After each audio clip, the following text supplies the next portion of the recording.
Hi, Josh. Hey, Brink. It's nice to see you after I don't know how many years, but A long, long time. Good to see you again. Sorry about the circumstances. Yeah, right, right. We should probably introduce ourselves both singly and as a team. I'm Josh Cohen. I work at Apple University and at University of California, Berkeley, and I'm editor of Boston Review and an occasional participant in Blogging Heads conversations, and happy to be back with my old friend Brink Lindsey. And I'm Brink Lindsey. I'm Vice President for Research at the Cato Institute in Washington, D.C. And since the last time we talked, I followed with great interest the fact that you got married, Brink, and I haven't had a chance to. I've congratulated you in email and social media, but I'm looked like it was a wonderful occasion. And thank you very much. Yes, I'm very happy. It's 2016 was just this ongoing experience of massive cognitive dissonance, as my personal life was just filled with joy and happiness and fulfillment, and the world was up in flames around me. But yeah, it's okay. I'll take it. Yeah. So we talked a lot on this forum and elsewhere around a decade ago, starting around a decade ago, as an outgrowth of my little quixotic bid back then to get libertarians and progressives, liberals talking to each other more, exploring their neglected common ground and trying to finesse, compromise, deal civilly with their differences. This whole libertarian idea got launched during the latter days of the Bush administration, when libertarians were sick of Republican rule in Washington, and progressives clearly were not happy about Republican occupation of Washington. So we had something in common. We could both hate on George W. Bush and the Republican Congress and the misguided war in Iraq, and what at that time seemed like an alarming turn towards anti-intellectual populism on the right. But basically the idea of any kind of real new ideological formation went nowhere because both, as the way I see it, both liberals and libertarians had reasons to think it wasn't a good deal. Progressives, I wrote this article for New Republic called Libertarians back in 2006, right after the Democrats won both houses of Congress, and they were feeling heady. And then going into 2008, charismatic figure of Barack Obama, and then the financial crisis, sort of undermining the legitimacy of free markets. What did progressives want to do? What did they need? Why did they need libertarians? Not at all. People like you. What did we? Yeah. Yeah. Meanwhile, libertarians, once they were, there was some interest in the idea in the early days, but then once Obama got elected, and it felt to many libertarians like there was this lurch to the left, and then this populist anti-Obama Tea Party opposition arose, which used a lot of libertarian-sounding rhetoric. There was a real lurch to the right amongst most libertarians, and the idea that I was talking to people on the left in a friendly way, for many people, went from being sort of, something that was amusing or to being something sort of troubling and even sort of, deeply misguided. So here we are. I thought we had a common enemy in the populist right a decade ago, but everybody went their own way, and here we are. Populist right now rules the show in a way that's, completely surreal and unimaginable, but yes. It's real. But it's real. There it is. You mentioned in that description of where we had been previously and where we got the about how you made a comment about the Tea Party and the Tea Party using roughly what you said was the Tea Party using what kind of sounded like libertarian rhetoric, but the way you put it expressed what I'm sure is a great skepticism about whether the Tea Party was genuinely shared what you would think of as libertarian or maybe or classical liberal ideas. Yep. I guess I had two questions about that. One is, what do you think they were? The Tea Party was about. Not that we want to spend all our time on past history, yeah, but the run up to the present. What do you think they were about? Number one, and number two, why do you think they were able to recruit libertarian / classical liberal sounding rhetoric for these non-libertarian classical liberal purposes? What does that tell us about them, or the rhetoric? Yeah, you understand the question. I'm sure you've thought about it a lot. Yeah. So the whole fusionist project of modern post-war Berkeleyite conservatism, marrying traditionalism, social conservatism with kind of libertarian free market economics, was philosophically a weird chimera from the get-go, but in the political context made some sense in that the big issues of the day domestically were the move towards a large welfare regulatory state championed by left liberals, and then internationally the Cold War struggle with totalitarian communism. And this led classical liberal types to see that this was the big issue of our time, socialism, and that left liberals had gone soft on socialism and were quite actually heavily influenced by it. And so classical liberals repaired to an anti-socialist alliance, and who was there? It was the right. So all along there was this populist, anti-intellectual, anti-elitist core of the modern conservative movement, the actual muscle, the votes. And we saw the first great sort of showings of the post-war conservative movement in terms of real populist energy were McCarthyism and massive resistance to desegregation, both of which were championed by the much more elevated in tone National Review and Berkeleyite conservatives. So this sort of libertarian rhetoric married uneasily with and providing intellectual cover for some or channeling and sublimating some fairly dark impulses is a long story, and one that I had come to conclude was not going to lead anywhere anymore, now that the Berlin Wall had fallen and this great divide wasn't really the critical dividing line in our politics anymore. So when the Tea Party reemerged, I just immediately saw that this was just the right wing, the same populist, Bush supporting, Iraq war supporting, torture supporting, stem cell research hating, folks that they had been 2 years ago. And when I saw the very first sort of comprehensive poll about from the New York Times in 2010 of Tea Party supporters, it was like, I remember it was like 57% approval rating for George W. Bush, when the country as a whole had a 43-57 the other way. And so I thought, if these people are really still George W. Bush supporters, they're not in the main limited government classical liberal types. So I saw through it very early. And that angered and upset a lot of friends of mine.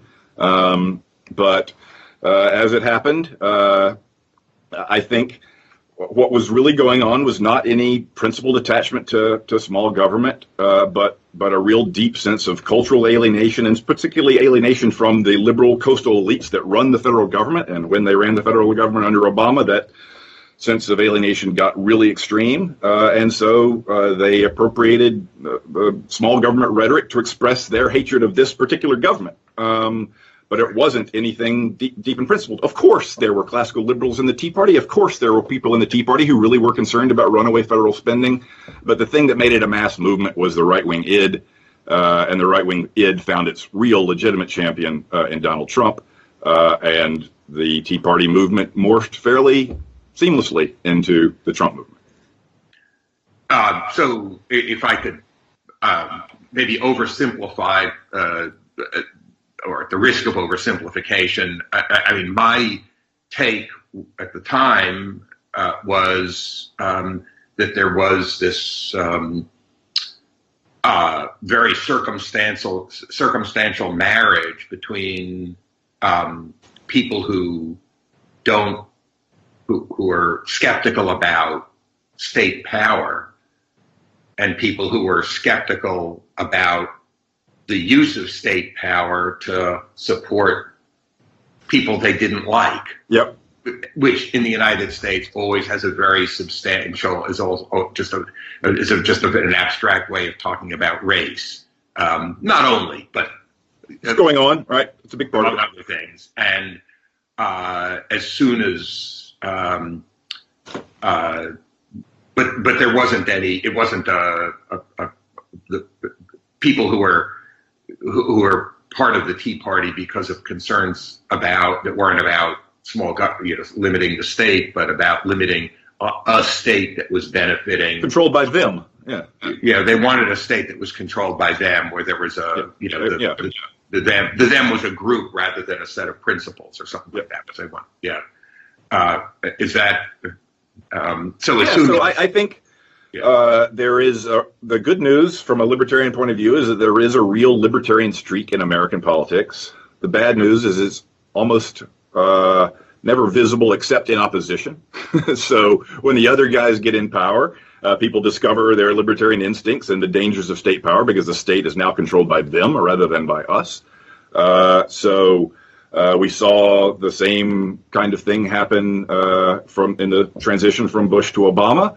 A robust anti-war movement completely collapsed once one of us got in charge. And likewise, so there had not been much concern about runaway federal spending during the Bush years, but then when Obama came into power, it was suddenly a crisis. So this kind of sort of libertarian hypocrisy is part and parcel of American politics on both sides, but libertarian intellectuals and self-conscious libertarians tend to be intellectual people, tend to approach politics intellectually in their head and ideologically, and so they get fooled by rhetoric. When they hear people talking about the principles that they share, it's thrilling to them. And so I think a lot of good faith libertarians were genuinely believed that there was mass popular support for a limited government agenda, and they were excited about that, and I think they were misled. And even today, there's entirely too much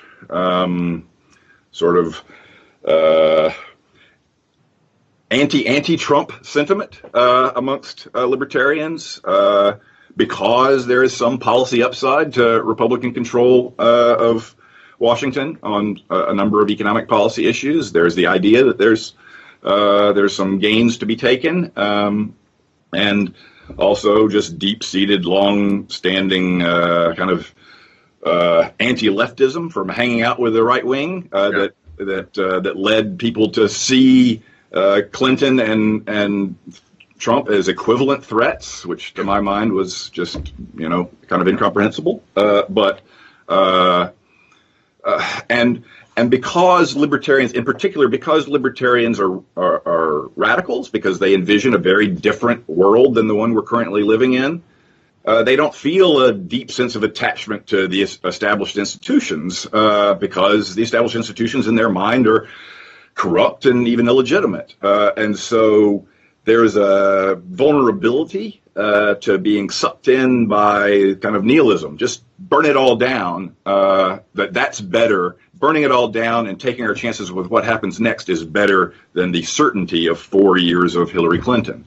Yeah. So that kind of I think irresponsible complacence about our institutions played into some classical liberal libertarian culpability for where we are now in terms of support for Trump. And when you talk about the policy, the potential policy upside, so I guess what you have in mind is the upside that people see. Yeah, so tax cuts, corporate tax cuts, and less regulation, and maybe more market-oriented healthcare policy than we have now, and so those kinds of things. Not trade war, not a clamp down on legal immigration, certainly not those things. So. And so even the most Trump sympathetic libertarian type sees him as a mixed bag and kind of a game of Russian roulette. Yeah.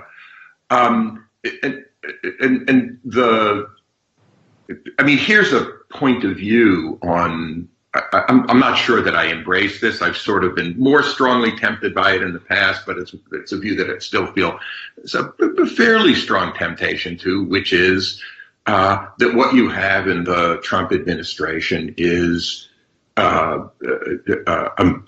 marriage of two things. One is lots of people, including, frankly, the education secretary and probably the new nominee for Secretary of Labor, and I think probably the Secretary of State and Defense. Basically, you have a bunch of people who probably would have been seriously considered for appointments in any Republican administration. With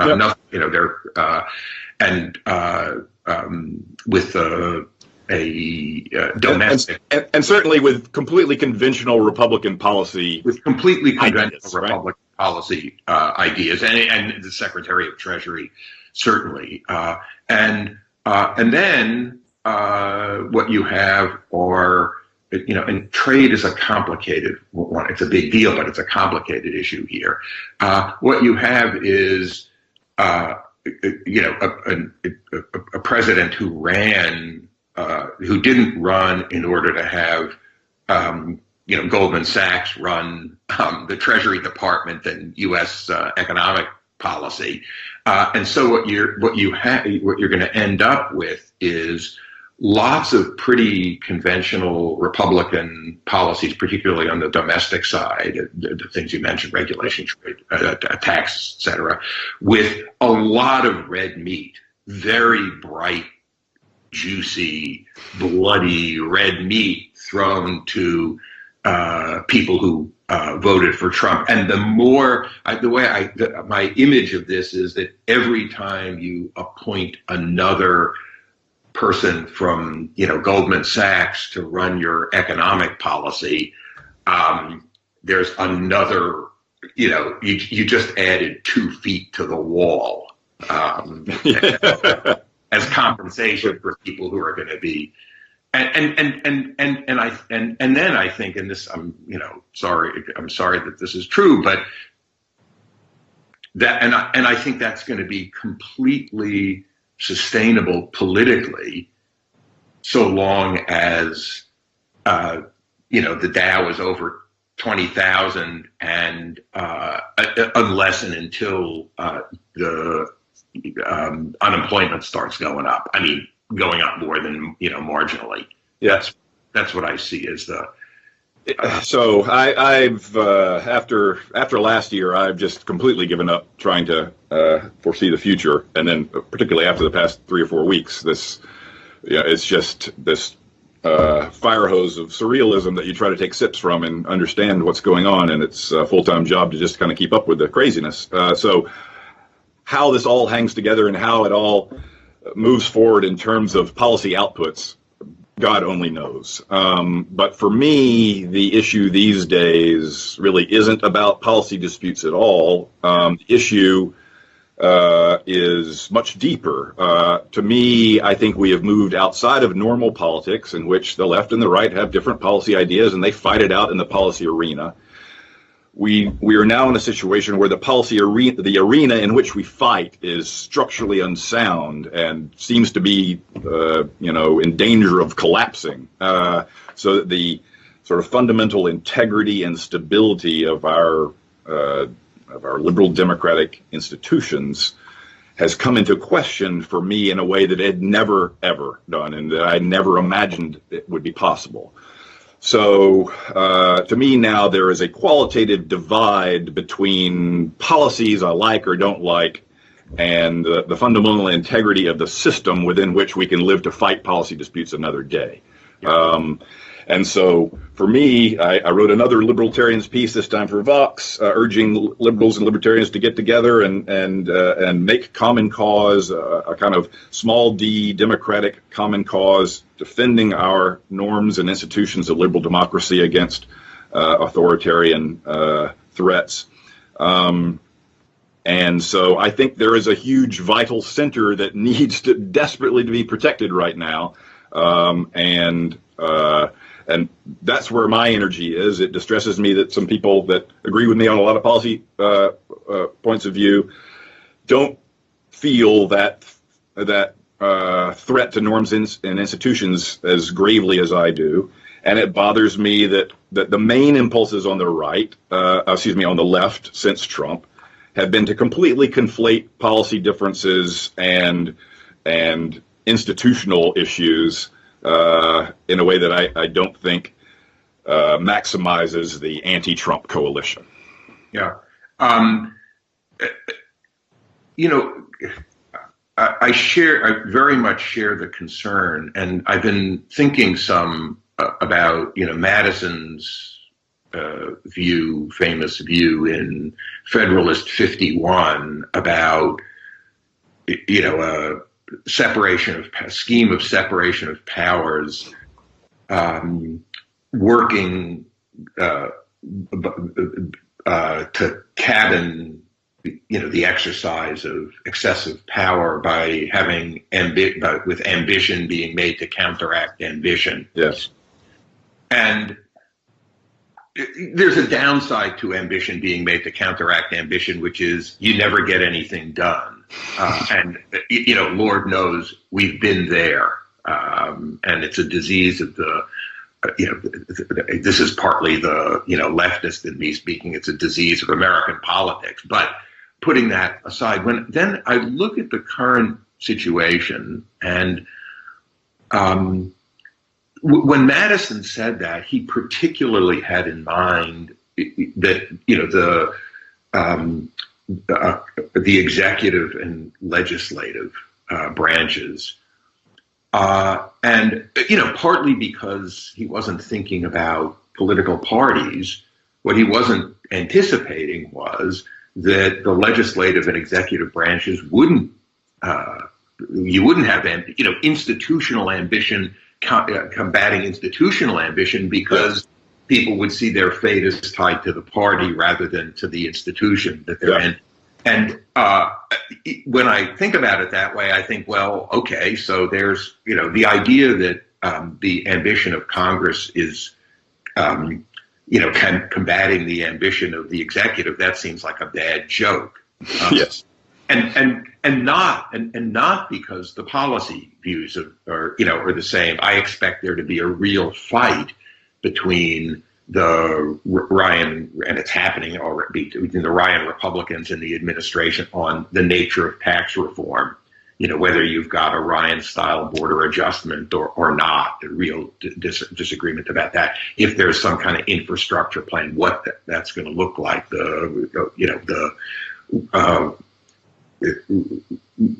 repeal and redo healthcare. There are disagreements, but I don't see ambition counteracting ambition there. What I do see is, and I think this happened with the executive order on immigration, refugees, is that the courts have stepped in, playing a somewhat different role than what Madison imagined. But my sense about it, having looked pretty carefully at a bunch of the opinions that have been written, is that there's a lot of not just evaluating the executive order on its merits, so there is that too, but also a pretty strong sense of what the courts need to do is to defend the institution of independent judiciary. And the attack on Judge Curiel during the campaign may have helped prompt that, but also, comments about so-called judges. Yes. I had a conversation with somebody about this yesterday who observed that if you look at the Ninth Circuit opinion, it's a unanimous opinion, 2 Democrats, 1 Republican. It's an opinion written per curiam, and it's sort of tepid in its substance. But I had the feeling that they sensed that they had worked hard to come together as a court. Yeah. In the spirit of this defense of the institution. And then when I think about when I extend beyond that, I think beyond the case of the courts, I think something like that sort of is happening and may happen more with the press. And, the lying media, traditional mainstream media, blah, blah, blah, blah. Where, with some notable exceptions, Fox being a notable exception, but Fox, Breitbart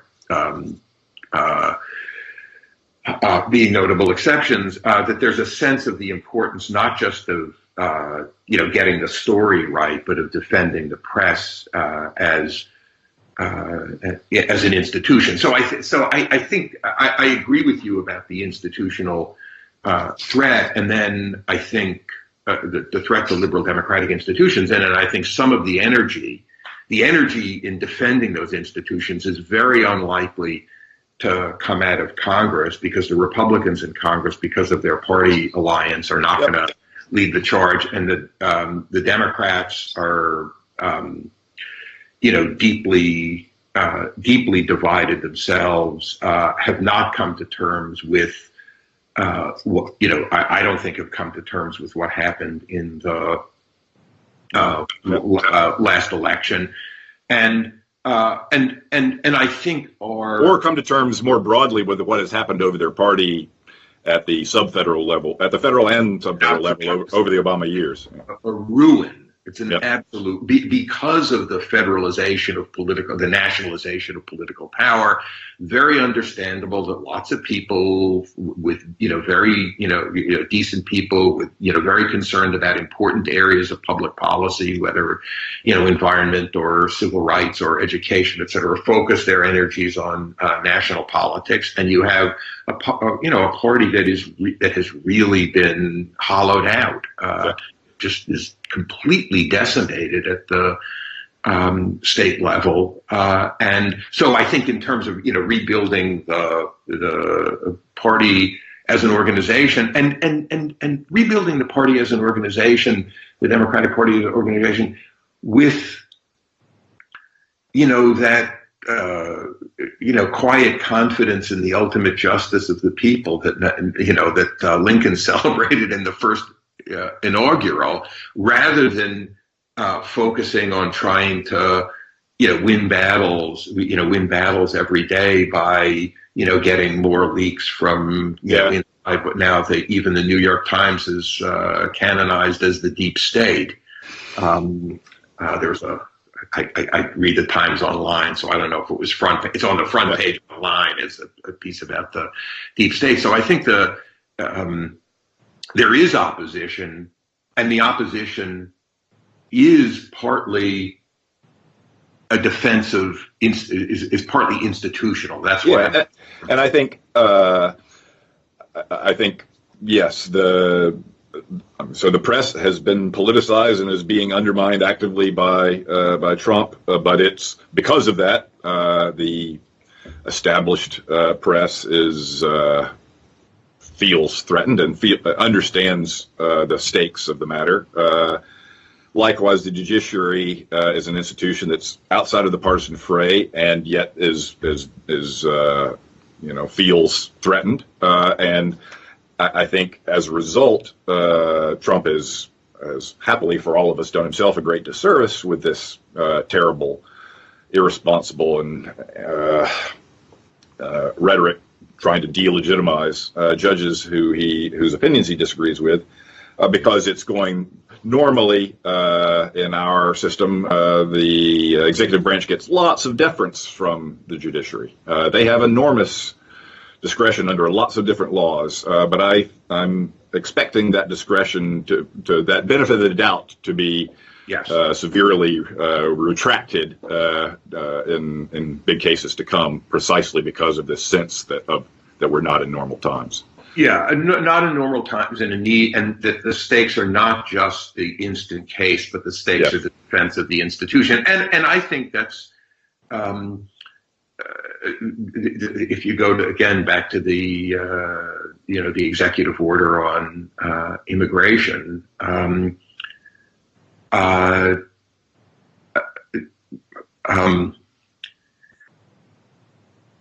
It was probably as Benjamin Witt has said, it was its malevolence was only saved by its incompetence. Correct. Right. Though, of course, some people think it wasn't really incompetent; that the apparent incompetence was a way of provoking reaction, and that's who knows? But there are people who think, every time Donald Trump belches, they think he's playing, 87-dimensional chess. Yes, right. The master of everything. But I think there were much more. There were people don't, I think, understand the spaciousness of executive power with respect to immigration. Yes. I showed the authorizing legislation, 1952, McCarran-Walter, to somebody who gasped when they read it. The Ninth Circuit, as Ben Witt has pointed out, didn't cite it in their decision. Yes. I think it's very hard to see. And then, Morning Joe picked it up and and Trump tweeted about it. But it's very hard to see, how the opinions are being crafted without thinking this is about defending the institution. And I think there is a similar story about the media where there's been, the mainstream media, where there's been a lot of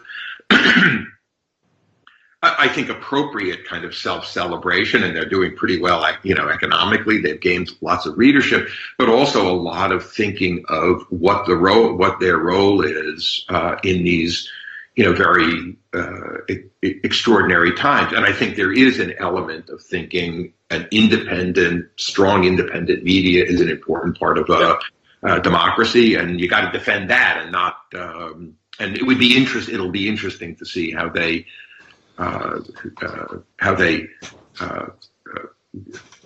Consolidate around that. And I do think, and this goes maybe back to where we started, there's an issue that goes back to where we started in these conversations about 10 years ago, and we're talking about the a kind of crisis of institutions or big troubles, if you don't like the word crisis. But there also is an issue, I think, that's important about kind of the attitudes that people bring. So we agree we're in a time of institutional peril. Let me give you my current tentative thoughts about what the peril is, how we got here, what is undermining our institutions. I think I'm persuaded at present that the fundamental problem is that our separation of powers presidential system of government was not built for highly partisan politics. It did not even contemplate the existence of political parties when it was constructed. And then it kind of got bailed out by the fact that the parties that emerged had no real ideological coherence. They were more regional things. And so there was a great deal of ideological overlap. So the sort of fundamental vulnerability of presidential systems is you have two branches of government that are both popular and that both can claim a popular mandate. And if they're held by different parties, you can have conflict, and you can have ultimately, such frustration it leads to extra legal activities by one side or the other. So the history of presidential systems isn't a very happy one. The problem with all political science is the sample size is terrible, and so a lot of presidential systems are in Latin America. So are presidential systems bad because they were in Latin America? Is Latin America bad because it had presidential systems? Who knows, right? But there's a logic to how presidential systems can go wrong, and there's a reason, an obvious reason why America avoided that logic for a long time. But now, in the past 40 years, we have ideological parties. We have a sorting of the parties. There's no overlap between them anymore. And beyond that, so we have the possibility of one party controlling the White House, another party controlling Congress, and there's no overlap between them to make deals. Underneath that, over the past 20 years, we've had the emergence of, hyper-partisanship, toxic partisanship, grassroots hatred of the other side for being the other side.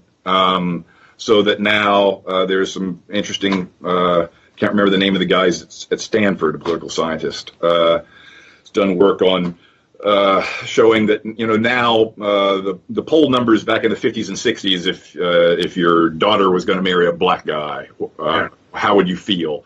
Right now, today, it's the sort of equivalent levels of alarm of a Republican parent hearing his daughter is going to marry a Democrat or vice versa. What could be worse? Yeah. So partyism is the new racism is the kind of tagline. And of course it's nothing like that, but it is this sort of deep intolerance and the kind of polarization of the electorate as opposed to the politicians has been driven entirely not by increasing enthusiasm for your side, but by ever deeper hatred of the other side. So this stew of sort of Team Red and Team Blue hating on each other and feeling despised by each other, certainly that fed the resentments that gave rise to Trumpism. Certainly this hyper-partisanship accounts for the fact that 90% of Republicans ultimately fell in line behind their guy, which would not have happened in decades past. And now, by the same token, is leading people on the left. Their first instinct is, or not everybody's, but you see a lot of energy behind, let's monkey with the Electoral College and get him thrown out. Let's use the 25th Amendment or impeach him in the first month. All these shortcuts to not recognize the legitimacy of what just happened and to try to just, playing sort of complete, the maximal hardball with each other all the time is what led us to this point. It should lead more sober minds to take 3 steps back and go, whoa, how did we get here? Let's look at what we all have in common before we wreck this whole thing. Yeah. But that doesn't seem to be the dominant center right now. To me, right now, somebody with that point of view, I feel like the designated driver on a frat road trip. Just calm down, everybody. You're going nuts. It's not a happy job. No. So your explanation, if I had to crystallize it, say, and then I'm going to distinguish a little bit your explanation of the catastrophe, the disasters of the present time, is a mix of presidentialism and attitudes of intolerance. I agree with you about the intolerance part, and I'm going to come back to that. The politics, as you said, there's a vast literature on presidential systems and exposing their deficiencies, with the United States having historically been the unusual one. The reason that's fine. The reason I'm a little bit skeptical about that is because the troubles the political troubles you're seeing in the United States are they're playing out in parliamentary systems in Europe exactly the same way. And I think the U.S. system adds particular rigidities and vulnerabilities that aren't there. But I agree, there's something deeper going on. Absolutely. And so then there's one other, before getting back to the intolerance thing, which I think is very important. I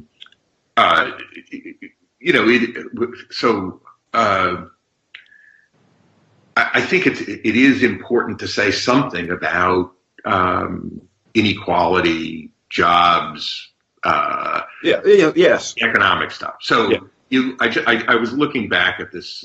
There was a paper that was done about 2 months ago. This was a Piketty, Seiss, Zuckman piece. So on national income accounts, distribution accounts. So one of the things that they found was if you look at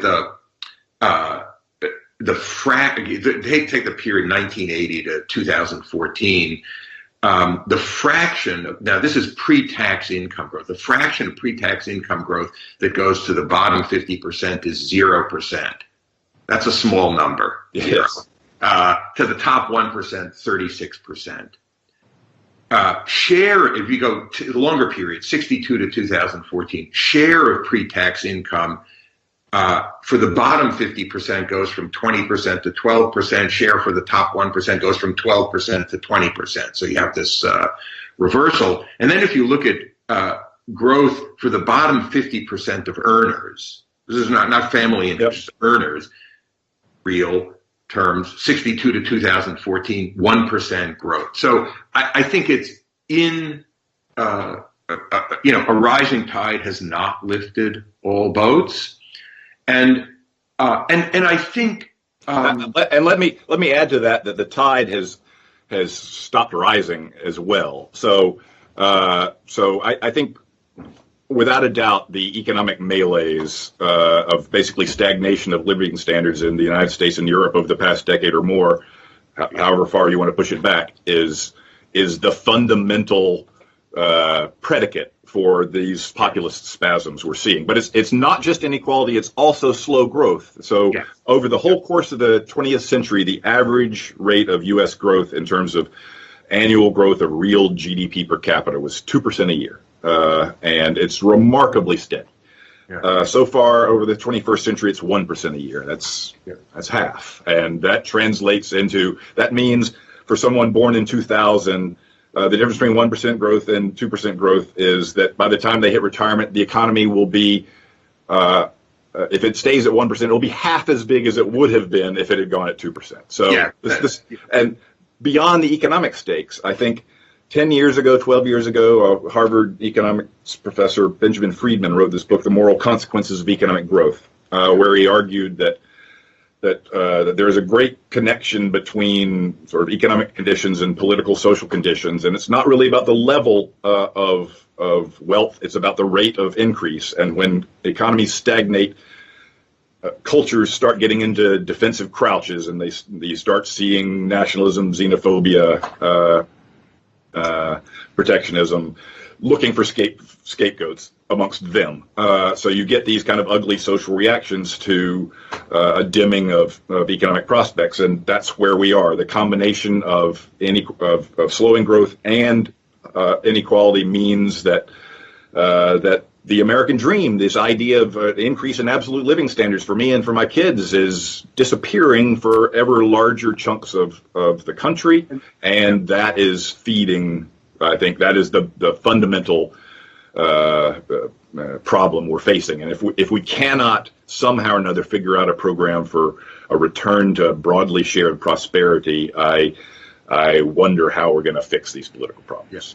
And I think that just to underscore this further point, we agree that growth is important. We also sort of agree, although probably a little bit less, about the issues about equality and distribution. But that's okay. But the thing that I want to emphasize about the distributional side of this. Yeah. So for me, just like if the middle class were going along fine and the plutocrats were just going crazy, so that you had increasing inequality during a go-go time, I wouldn't be so. So to me, the inequality per se is less important than the kind of inequality we have now, which is mass stagnation and then good times at the top. So it's the point about shared prosperity. I'll pick up that phrase. I mean, there's a very, I think, a really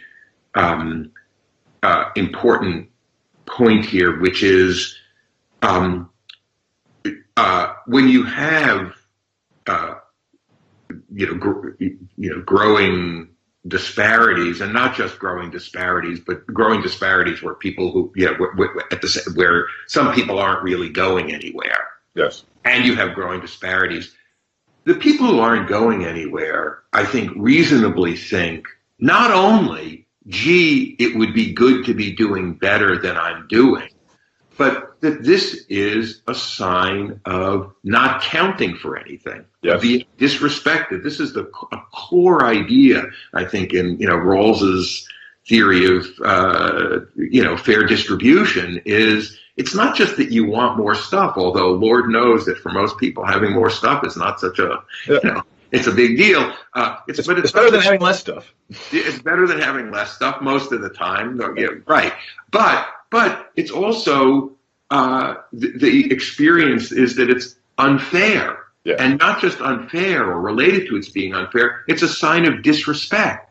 It's like I'm a no count. You're not doing it. I'm not getting anything out of this. And that's particularly true when you believe, as seems very reasonable to believe, that the trends both in growth and in inequality are not the product of impersonal market forces, working their way, but they're partly a product of a series of political decisions, of rulemaking decisions around, issues about tax policy or trade policy or, the availability or non-availability of, active labor market engagement. So I think. Let me just to chime in there, because on this point, I've just completed a book manuscript with Steve Tellis as a political scientist at Johns Hopkins on the contribution of rent seeking to both increased inequality and slowing growth. So it's the title of the book's The Captured Economy: How the Powerful Enrich Themselves, Slow Down Growth, and Increase Inequality. It's coming out from Oxford Press like in the summer or fall, so it takes forever. But for years now, I've been worried about slowing growth, and not only its economic consequences, but its broader consequences. And in particular, I've been looking for pro-growth policies that kill two birds with one stone, that simultaneously revive dynamism, entrepreneurship, competition, innovation, and at the same time reduce the kind of rent-seeking that's doing the upward redistribution up to the top of the socioeconomic scale. And there's lots of policies like that. In our book, we look at finance, we look at intellectual property, we look at occupational licensing and zoning as our four big case studies. But those are the tip of the iceberg. But yes, there are economic forces that are pushing towards inequality. There are, but they are being turbocharged by bad policy. They're being turbocharged. And I think that there is, that's a place where there's been, I think, a bunch of convergence from people from different points of view. I mean, I think, I think of people like, people who sit closer to me on the ideological spectrum, like Dean Baker, for example, or for that matter, the Roosevelt Institute people, where the emphasis really is a lot on issues about rigged rules.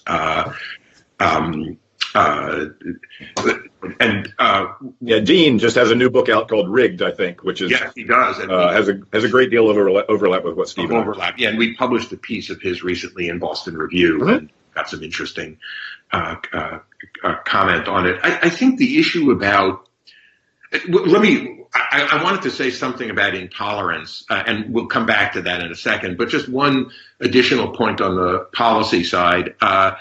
In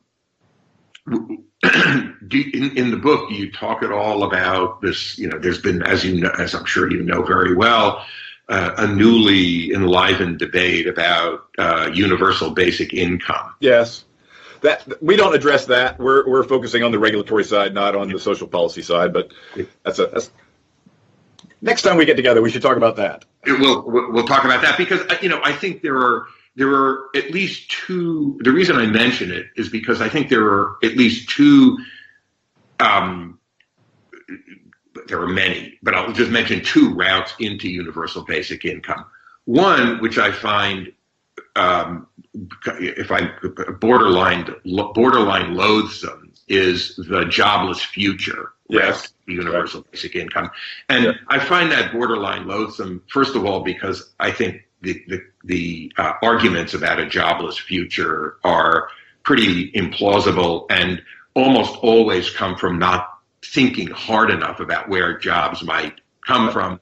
But also, I think there's a kind of don't worry, you don't need to work.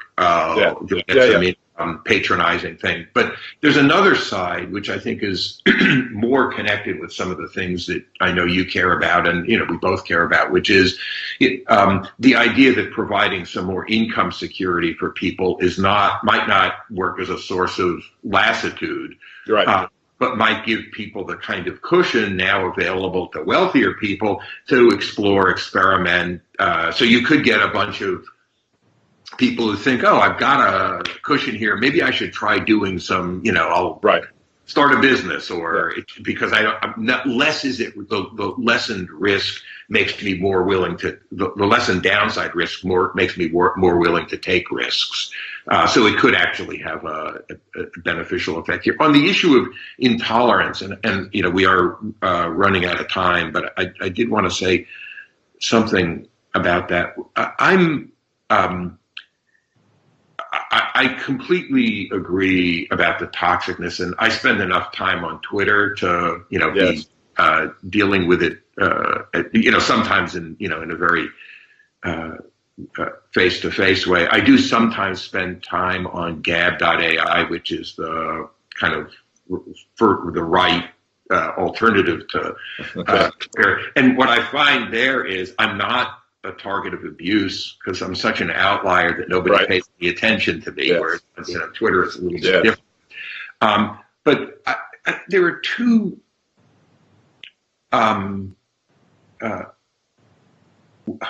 elements of two kind of attitude. I mean, tolerance is a hard thing to sustain. It's not the kind of natural state of things. And I think acknowledging that there are things that you think that you're acknowledging that there are things that you really believe that you're right about, but that you're prepared to lose on without thinking that you were wrong. But, I can lose on that, and drawing a line between the things that you're... So our red versus blue intolerance has the feel of a religious war. It feels religiously intense. And liberalism arose out of this. And the stakes were high, right? Immortal soul. It was important. If the other side was wrong, it was really important that they were wrong. Yes. But eventually, liberalism arose out of just exhaustion with the bloodletting, and with the recognition of this that this was an ineradicable condition, that pluralism was here to stay now, and we're going to have to deal with it. And that's where our ideological politics is not there yet. Both sides have this eliminationist fantasy that they are going to win. Democrats until recently thought they were demographically destined to rule forever. Conservatives think we're a center-right nation, and as soon as we get the lying media out of the way, we're going to rule forever, and I will have our boot in the face of the other side forever. And that's just fundamentally illiberal, and it does not accept the basic pluralism of American society, and it is killing us. And it needs that attitude that it's okay to hate somebody who isn't calling for the violent overthrow of the government. He just thinks different from you. The idea that it's okay to hate that person needs to be stigmatized, and we haven't even begun with that process. Along the way there, you said something which is what I wanted to emphasize. I think is an important additional thing here. So you have to be willing to. There's something where you think I'm right about this. They're wrong. I'm right, but I can lose on this without thinking that everything is like that. Yes. I mean, so you said, they're not for the violent overthrow of the government. So you're drawing a line there. Right. But that's that's hard to do. Right. So we all buy, the line is we all buy into the system. We all protect the system. Then we fight. At different times there were different lines. In 1860, the line was about slavery. So there are different.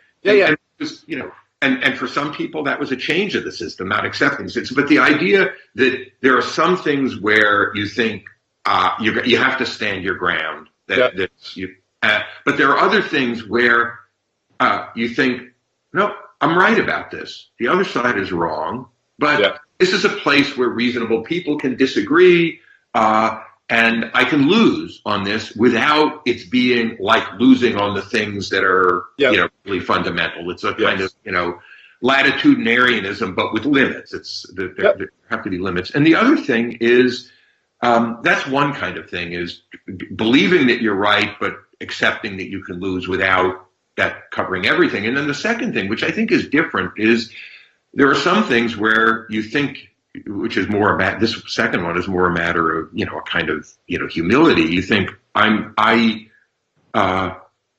believe this, I think I'm right, but, I could well be wrong about this. Yeah.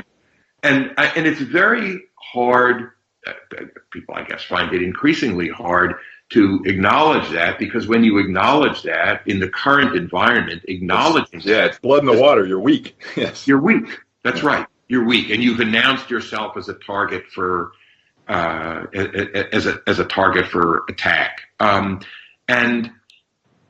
if you don't have those two, and I think they're different. One is, I believe that I'm right, but I could be wrong, and the other is, no, I'm right about this, but I could lose on this. Yep. I'm not going to go. We're not going to go. I agree. Both of those moves are necessary, and both of those need to be in your mental equipment bag, and they aren't there right now. They aren't there, and that's a place where, maybe this is all just kind of in the spirit of defending my professional deformation as a philosopher, as a political philosopher in particular. Those are kinds of attitudes that I think really have to be in your back pocket, so to speak, as you're walking around. I mean, you don't get convinced about those things in the heat of battle. They're the things you have to bring to the heat of to the heat of battle, and also it could be you're convinced about them only after having nursing wounds from years of battle. So it could be that we're in an ugly period that will lead to that things may have to get worse before they get better. Before people accept pluralism, we may have to bang up the system worse. But that looks like how things are proceeding. But you're right. It's you're not going to have battlefield conversions. That's for sure. You're not going to, and I think in the final point, and this goes to this profession of being an educator on these things, is those are really hard attitudes to sustain. They're not the naturals. That's not the state of nature. They're very hard attitudes to sustain. And it's really hard. It's very easy to see when other people are not doing them. Yes, it's very hard to see it in yourself. And in the spirit of a kind, the mea culpa spirit, I just was thinking about this recently, part of the conversation I had about this. I was thinking back to the Bork confrontation fight. And, I remember a conversation that I had with somebody about it. And this is a woman who was married to a friend. She had been a Yale law student. I didn't know her very well because they had just gotten married. And we were talking about Bork. And she said, look, I took courses from this guy, Bork. I know him. The stuff that's being said about him is ridiculous. He's not such a bad guy. And I remember, this is a long time ago, this is close to 30 years ago. I do remember thinking at the time, I did not think at the time, maybe I better look more closely at Bork. Right. I thought at the time, I know where you're coming from. Yeah. And, if you don't, I think it's, so to me, the fact that I'm like calling for moderation and cooler heads is some sort of karmic retribution for my adolescence and 20s, where I was a hot-headed, know-it-all, complete absolutist, spoiling for fights all the time. That attitude that is the spirit of Twitter was in my heart. It was fun. It was fun to mix it up. It's fun to hate, fun to be right. But I'm sick of it. Yeah, and I was teaching something about the conversation about the executive order, and sent out a bunch of readings in advance. And, so sent out the Benjamin Wittes piece. And, but I also sent out David French's piece from National Review. Yep. And people were, found reading his thing bracing because,